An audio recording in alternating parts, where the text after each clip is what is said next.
Curious George Takes a Job by H.A. Ray. Narrated by me. This is George. He lived in the zoo. He was a good little monkey, but he was very curious. He wanted to find out what was going on outside the zoo. One day, when the keeper was not paying attention, George got a hold of the key for the cage.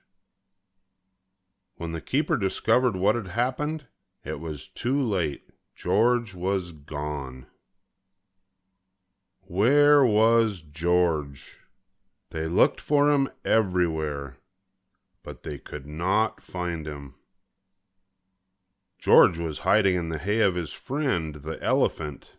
Finally, the keepers gave up looking for him. George found a nice cozy spot to sleep under the elephant's right ear, and the next morning, before the zoo opened, he got away safely. Once in the street, George felt a little scared. What should he do in the big city? Maybe he could find his friend, the man with the yellow hat, who had brought him over from Africa a long time ago. Only George did not know where he lived.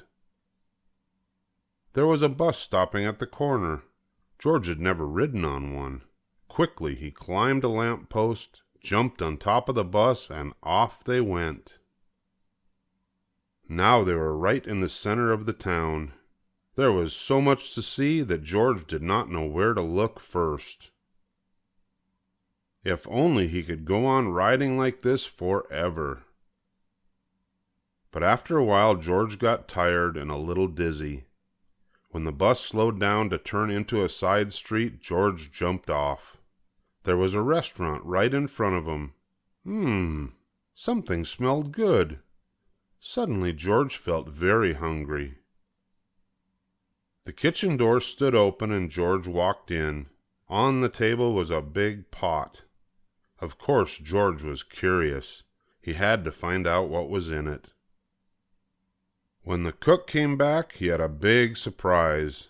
Spaghetti was all over the place, and in the middle of it was a little monkey. George had been eating yards and yards and had wound himself all up in it. The cook was a kind man and did not scold much, but George had to clean up the kitchen and then do all the dishes. My, what a lot of them there were. The cook was watching George. "You are lucky to have 4 hands," he said. "You can do things twice as quickly. I have a friend who could use a handy little fellow like you to wash windows.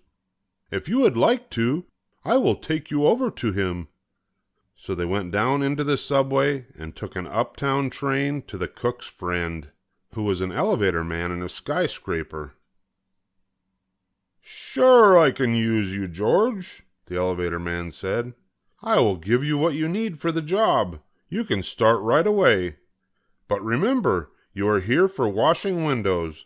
Never mind what people inside the house are doing.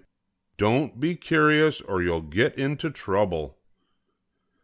George promised to be good, but little monkeys sometimes forget. George was ready to start. My, how many windows there were. But George got ahead quickly, since he worked with all 4 hands. He jumped from window to window, just as he had once jumped from tree to tree in the African jungle. For a while, George stuck to his work and did not pay any attention to the people inside. Of course he was curious, but he remembered his promise. In one room, a little boy was crying because he did not want to eat his spinach. George did not even look, but went right on with his work. In another room, a man was taking a nap and snoring. George was sorry it was not his friend, the man with the yellow hat. He listened to the funny noise for a while, then went on working. But what was going on in here? George stopped working and pressed his nose against the window. 2 painters were working inside. George was fascinated. Painting looked like a lot more fun than washing windows.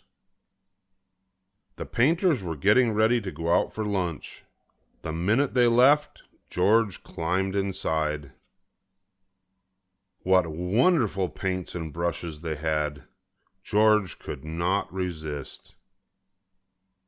An hour later the painters came back. They opened the door and stood there with their mouths wide open.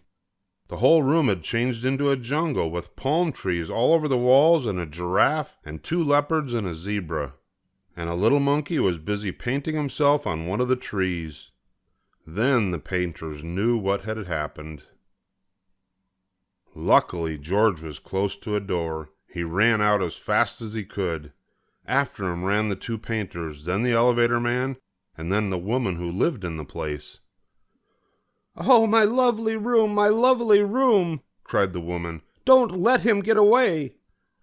George headed for the fire escape. George reached the end of the fire escape. The others had not caught up with him yet. Here was his chance. They could not jump. But George could easily jump down and escape. In a moment he would be safe.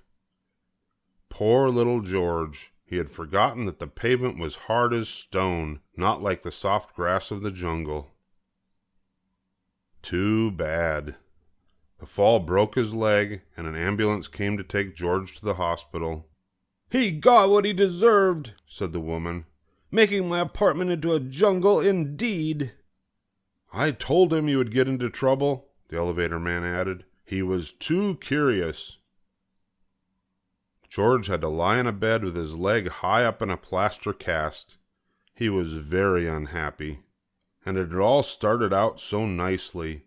If only he had not been so curious, he could have had a lot of fun. Now it was too late. But next morning, George's friend, the man with the big yellow hat, was buying his newspaper. Suddenly he got very excited. "This is George!" he shouted when he saw the picture on the front page. Quickly he read the whole story, and then he ran to a telephone booth to ring the hospital.